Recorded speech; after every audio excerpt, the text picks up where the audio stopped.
In today's episode of the podcast, I'm sharing an update on my knitting as well as a brief foray into another glorious facet of the fiber arts. If that sounds like just your cup of tea, get comfy and let's dive in.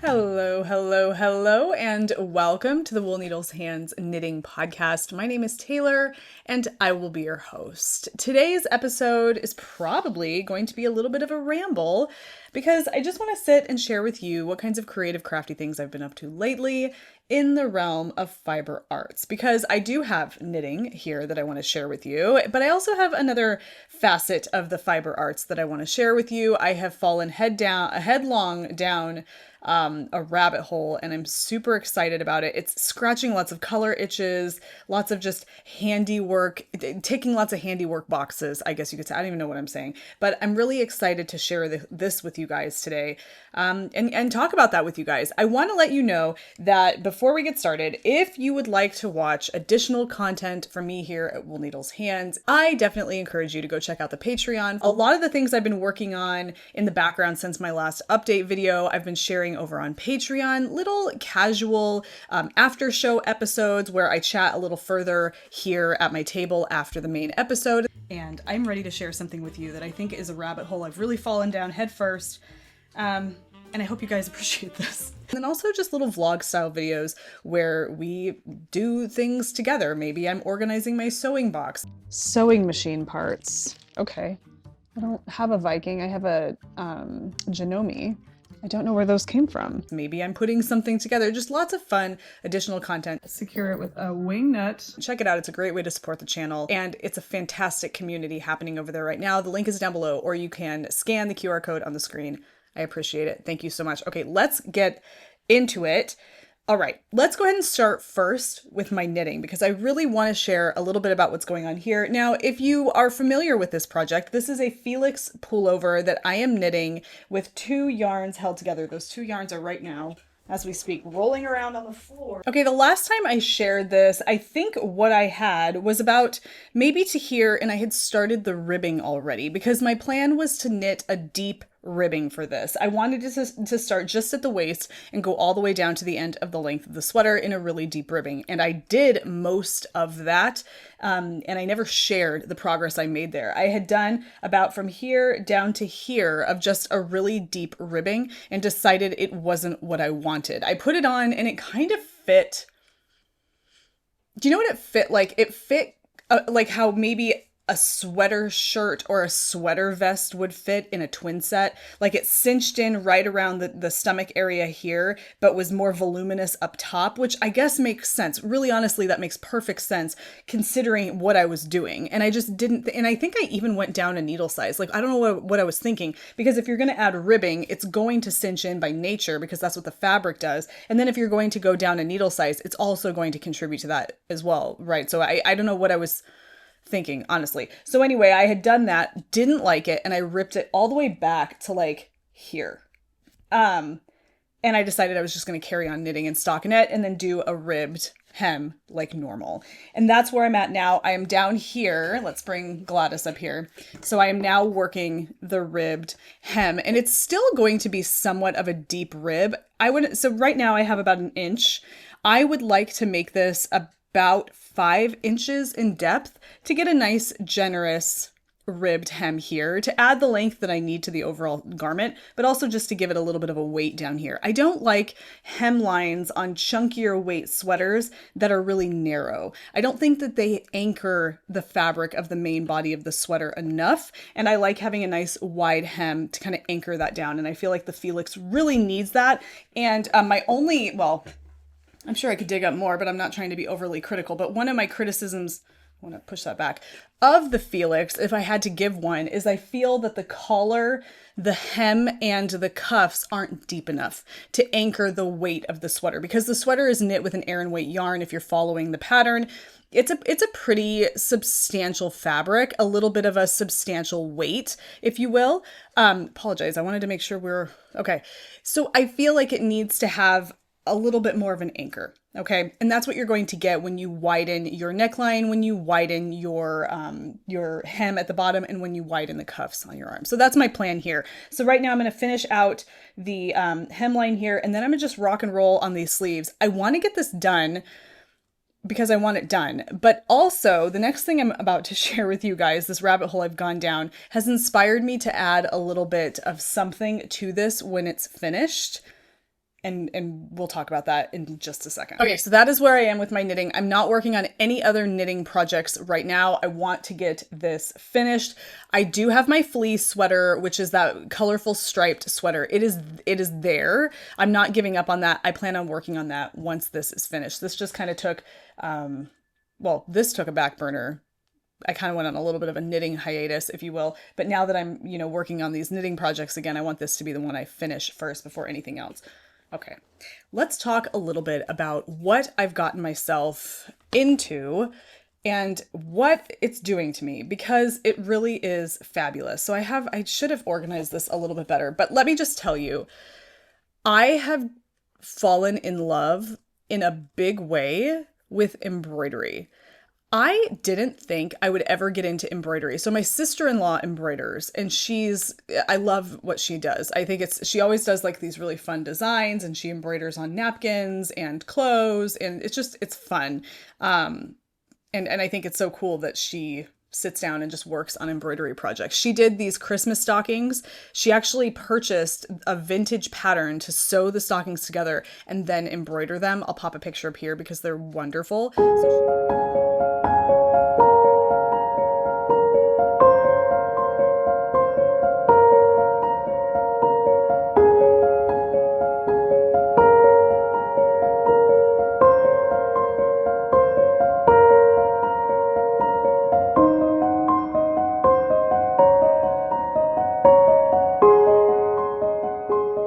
So she did these, and I was so inspired by that.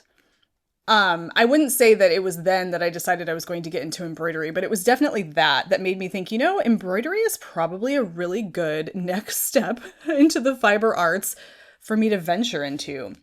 And so I decided I would give it a shot. And you know what really probably propelled me in that direction? When I was sharing with you guys Japanese knitwear designers and my kind of like interest in things Japanese, like artistic things Japanese and cultural things Japanese, somebody suggested sashiko. I feel like I say that wrong every time I say it, and I want to make sure that I'm saying that right. Is it sashiko? Okay, I don't know if you heard that, but it sounded like something came crashing down in this room behind me, which is our bedroom, my husband and my bedroom. And I went in there, and we had a picture on the wall that was hanging with those 3M Velcros. And I guess the time had come because it just fell down. So I got to fix that later. That was spooky. When you're alone, that kind of stuff is spooky. Okay. Sashiko. Yes. So somebody suggested I look into sashiko, which is a Japanese embroidery.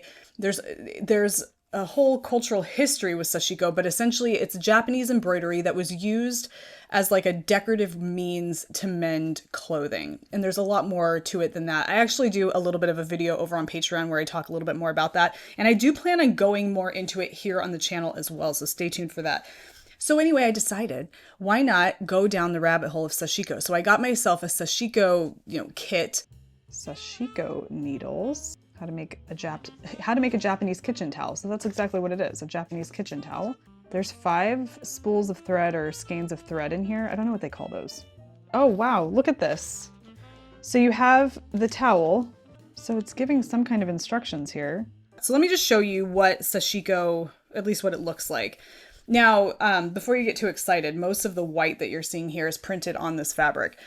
So sashiko really, I think traditionally you use indigo dyed fabric and then you stitch in white for a real crisp contrast. So that's kind of what you're seeing here is this navy kind of cotton fabric.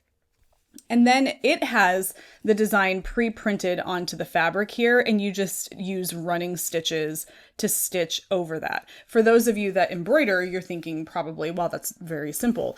And it is. Running stitches, I've come to learn, are very simple. And then you do some back stitches or straight stitches. You can see where I've done the stitches at the top.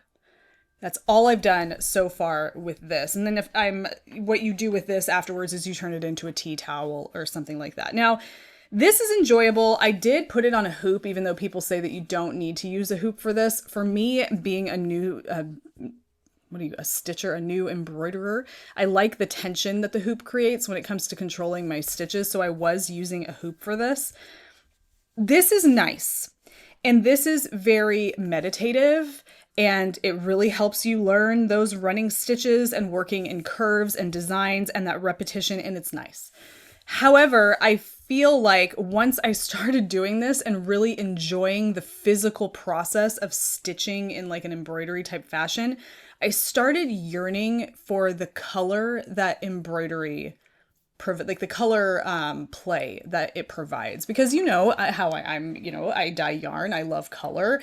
I'm very much into visual arts, painting and coloring and all of this. I love color. I don't knit with a lot of color, and there's an interesting psychology with this for me. I prefer my clothing that I wear on my body to be relatively neutral, because that's just how I like to wear my clothes. I like to play with color occasionally. So I knit with very minimal color. Okay, I like pops of color. But I love dyeing yarn in varieties of color palettes. I love color in other places. Like clearly, I love color. What I love about what embroidery offers is it provides you with an opportunity to play with color, but you don't have to worry necessarily about it being a wearable piece or too avant-garde or too trendy looking, because usually these are small, either appliques you're adding to clothing or some kind of, I don't know, textile, or you're keeping it in the hoop and it really serves more of like an artistic purpose. And I love that.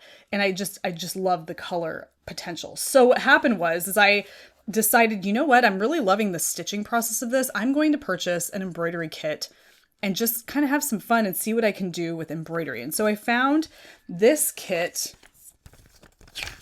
online. This here, it's just a simple embroidery kit. You embroider this little picture right here, and it has all the instructions for the different stitches that you're going to do. I'll link to this down below. All the instructions for the different stitches there. And then it gives you the, like what you do where. So it tells you what color to use, how many strands of embroidery thread to use, and then what stitch to use to complete the overall picture. It gives you the fabric. It gives you the embroidery floss. See? It gives you all the embroidery floss. It gives you the needles, which are taped here. And then it gives you, again, like the hoop and the fabric. And this is what I have so far. I'm going to dial the brightness down just a little bit here so that you can see this a little bit better. So this is what it looks like. You can see the image is already printed on, and then this is water soluble. So when you're done, you rinse it and that blue goes away. And then all you're left with is your embroidery. So this is what I've done so far. I'm learning the leaf stitch, the satin stitch, the long and short stitch. For those of you that are familiar with embroidery, that's kind of where I'm going with this right now. So I started this. What I really loved about this set, it was very inexpensive, but the hoop that it gives you, I like that it gives it to you with a brass closure. I prefer that to this other hoop that I'm going to show you in just a second. So I purchased this set and I started working on this with the threads that it gave me, loving the color potential here. It was like, as soon as I started working with the color that this set had, the white and navy just started to seem very not exciting. Like I wasn't compelled to pick it up. I love the color play and creating a color palette. Now, even though I didn't organize this color palette, I just love the potential for color here. And so this has been a lot of fun. This really just threw me into the idea of embroidery. Now, see, it feels very dark. I don't know, it felt really dark. It just threw me into this embroidery thing. And I purchased a set of embroidery threads from the company DMC, because that's what you do, right? You get into a hobby and then you go on and you start probably recklessly purchasing supplies to help foster this new hobby that you've discovered. And I purchased a little set of, it doesn't look like a little set, and one of these boxes and these little spools to organize my threads. And so I started organizing my embroidery threads. These are DMC threads, 100% cotton, in such a beautiful array of colors. My goodness. Hello, color. I'm crazy about it. And then I just started thinking about all the different embroidery type things that I can do. I found this really inspirational. I found this really cute picture on Pinterest of these little embroidery people. And so I had this denim bag, and I wanted to embroider these little people on it. Aren't those cute? You can see the picture that I saw on Pinterest. Of course, mine is not nearly as good as those. And the little lady right here is way shorter, so it's like a child. So yeah, I played around with embroidering some people. And then I grabbed another bag that I had, this little like checkerboard bag here. And I don't know. I just wanted to embroider with the thread, and I wanted to practice the back stitch. And so I did this silly looking monogram that's really difficult to see because of how busy this fabric is. But you can see my initials. Can you see this? I can't tell. Yeah, you can see my initials on here. I'm like, huh? Can you see? See, TDE, and then a little coffee cup. It's so hard to see because obviously the fabric is very busy. I'm going to get closer. Yeah, so I was practicing the back stitch and playing around with some color and having an absolutely amazing time. And I feel like I've said this before on the channel, and I say this a lot, especially when I go through these moments where I'm trying to like reignite, not even reignite, but just really bolster my interest in my main squeeze craft, which is knitting. I like to explore other creative areas because it really does. First of all, it opens your mind to other things. It broadens your crafty perspective, but it also makes you appreciate your own craft as well. I don't even know if that's the right way to put it. Not necessarily like you didn't appreciate it before, and not because there's something about this new craft that just doesn't live up to your original craft. It just helps to kind of make you a more well-rounded crafter. I think that I said this before, being a Jack or Jane of all trades is sometimes better than being a master of one trade. In the grand scheme of things, because unless, of course, the trade is your work, which in that case, you really do want to be the master of that, right? If that's your profession. But if it's not your profession, if it's a hobby, you don't need to master the one craft that you enjoy doing. You can just be good at it. You can even set yourself some really serious boundaries, and that is a video coming next. In fact, choosing and setting your boundaries within your chosen hobby craft is a video coming up. If you have any thoughts on that or want to guess what I mean by that and provide some comments down below and we can chat about it, do it. Because it is something that I'm going to be talking about. And just to give you a little bit more of a roadmap, what I mean is that determining what your boundaries are, how far you want to take a craft to be fulfilled by it. For example, you want to get into knitting because you want to make clothes for yourself, but you have no interest in lace work, you have no interest in, cables or whatever. Like, what are your boundaries that you set for yourself, or maybe that you haven't set for yourself yet, but think maybe you should, that will ensure that the craft stays approachable and sustainable for you and enjoyable? That's a video coming up. If you want to talk about that down in the comments, I would love to use your comments to help inspire further discussion in that video. So be prepared for me to share your comment if you do put it down in the comments. Okay, so that's what I love about this, is I feel like, number one, my nose is itchy. Number one, it's within the realms of fiber arts because you're working with a fiber, you're coloring with thread, essentially. And I think that is such a beautiful thing because it's tactile, it's dimensional, it's textural, and it's colorful. And it doesn't have to go on your body. It doesn't have to be wearable. What better way to play with it, right? So anyway, that's what I started doing. I got into embroidery, and then, you know what happened? I discovered somebody on YouTube. Her name is Diana, I'm going to say this correctly, Diana Vingert, and I might be mispronouncing some portion of that. I don't know. She, I believe, is a Russian embroidery artist living in Israel. I think she's Russian, but I also think she's based in Israel because on her YouTube channel it says Israel. I'm not exactly sure. Sometimes the YouTube channel about will give a country that the person is not in. I don't really know, but I discovered her because she popped up on YouTube when I was searching some things about embroidery, and she has these videos. So I've talked about Pear Floor before. She is like an artist. She does a lot of different mediums, but she paints, she does pastels, she does clay, all of this kind of stuff. Her videos are so soothing. They're quiet. They don't have a lot of talking, if any. I love her, and I love this person for her embroidery for very similar reasons. I'll pop a little video in here of hers so you can get an idea of what I'm talking about. It is incredibly soothing, and her embroideries are beautiful.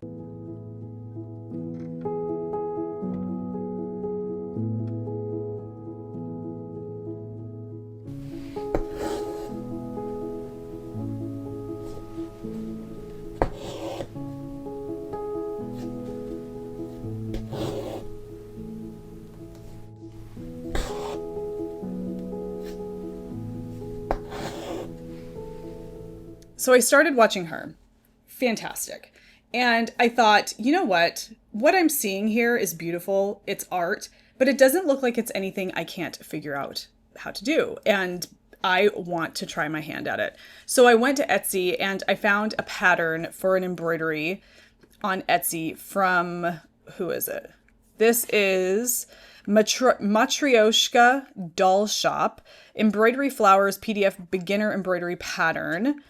And it gives you the whole pattern, a whole PDF of not only the design, but also the instructions, colored pictures, so you know what you're doing where, picture instructions on how to do the different stitches.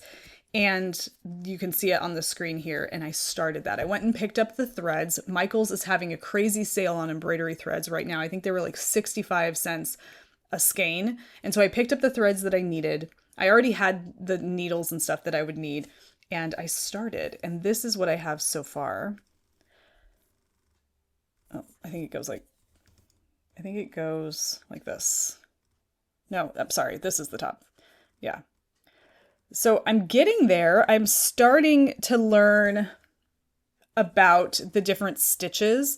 I've got all these little French knots and some satin leaf stitching going on here. Actually, there's leaf here, and then these are just satin stitch.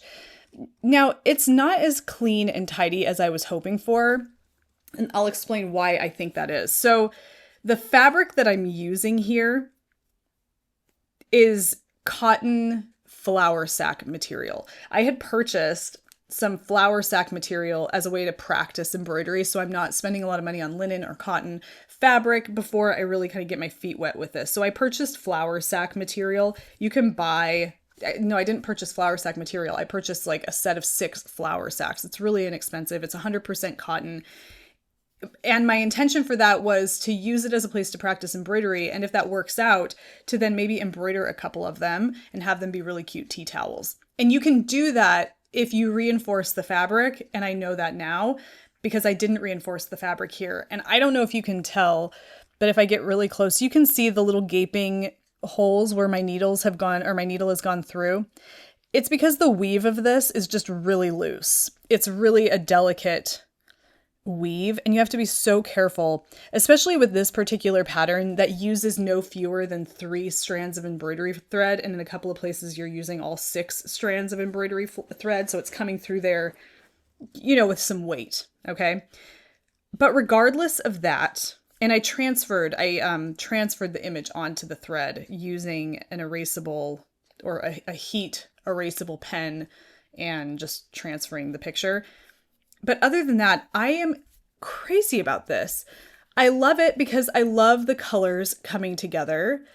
I love the process. I purchased an embroidery stand that I can put this into and sit in front of me while I'm sitting on the couch, and I could work from it without having to hold this. I did a whole video on the Patreon where I'm putting this stand together, which I don't know what that video is. It's just me putting the stand together and shooting the breeze while I do it. Having it this way, so if I'm sitting on the couch, kind of like I'm sitting right now, I can slide these under the couch, the legs down there, and I can work right here and have it at, you know, like level with me.